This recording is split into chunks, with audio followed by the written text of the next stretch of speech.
পাড়ার মধ্যে এক বাড়িতে 10-এর অধিক বাইরের রাজ্যের যুবক। প্রতিবেশীদের সন্দেহে উদ্ধার করে জিজ্ঞাসাবাদ করছে বনগাঁ থানার পুলিশ। উত্তর 24 পরগনার বনগাঁর খয়রামারি এলাকায় দেবাশিস বিশ্বাসের বাড়িতে এক সপ্তাহ আগে উত্তরপ্রদেশের কয়েকজন যুবক ভাড়া নেবার জন্য আসে। প্রাথমিকভাবে তারা জানিয়েছিল কালারিং মাছের ব্যবসা করবে। একই সঙ্গে 7-8 জন যুবক থাকবে সেখানে।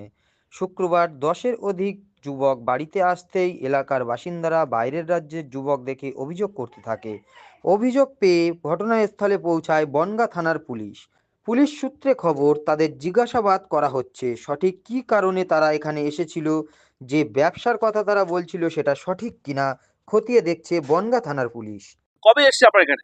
সপ্তাহখানেক আগে এসছে। এসে আমার কাছে এরা বললো আমরা 10-12 জন 8 জন 7 জন এক সপ্তাহ মতন থাকবো, পরে যে 10 দিন থাকবো, রঙিন মাছ কালার মাছ বিক্রি করি, আমরা গ্রামে গ্রামে ঘুরে ঘুরে বিক্রি করি, রাত্রিবেলাতে থাকবো, সকালবেলা আবার চলে যাবো।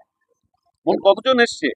এখন এরা 10-12 জন মতন এসছে, কি 15 জনও হতে পারে, কিন্তু আমাকে এরা 8-10 জন বলেছিল। ঠিক আছে, এখন পাড়ার লোক সবাই বলছে না হবে না, আমি বলছি ঠিক আছে যা সবাই চাই সেটাই আমি ভাড়া দেওয়ার জন্য যে লিগাল ডকুমেন্টস লাগে আপনি নিয়েছেন বা পৌরসভাকে জানিয়েছেন বা থানাকে জানিয়েছেন? না জানাইনি, ইনি আধার কার্ড প্যান কার্ড সবকিছু আমাকে দেবে বলেছে। এসে আমি বলেছিলাম যে তোমাদের সব জমা লাগবে, ঠিক আছে সব আমরা জমা দেবো। ঠিক আছে, এই পর্যন্ত কথা হচ্ছে, আমি কাউকে কিছু বলিনি। জাস্ট আজকে এসে 1 ঘন্টা আগে এসছে, সবাই যখন প্রোটেস্ট করলো আমি বললাম যে ঠিক আছে ঘর খালি করে দিতে হবে, ওরা ঘর দেখতে গেছে, এখন ওরা খালি করে দেবে। কোথা থেকে এসছে? এরা এসে উত্তরপ্রদেশ থেকে। বলতে পাশে এরকম অন্য জায়গা থেকে এসে এত লোক থাকা, এগুলো তো ঠিক না।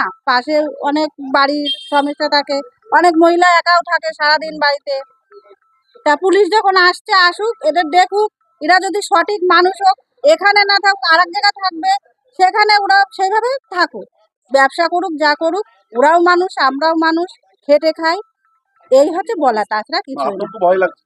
এটা আতঙ্ক ভয় তো থাকে, এখন পরিস্থিতি তো ভালো না, মানুষ আসে একরকম অন্য কিছু ঘটিয়ে চলে যায়।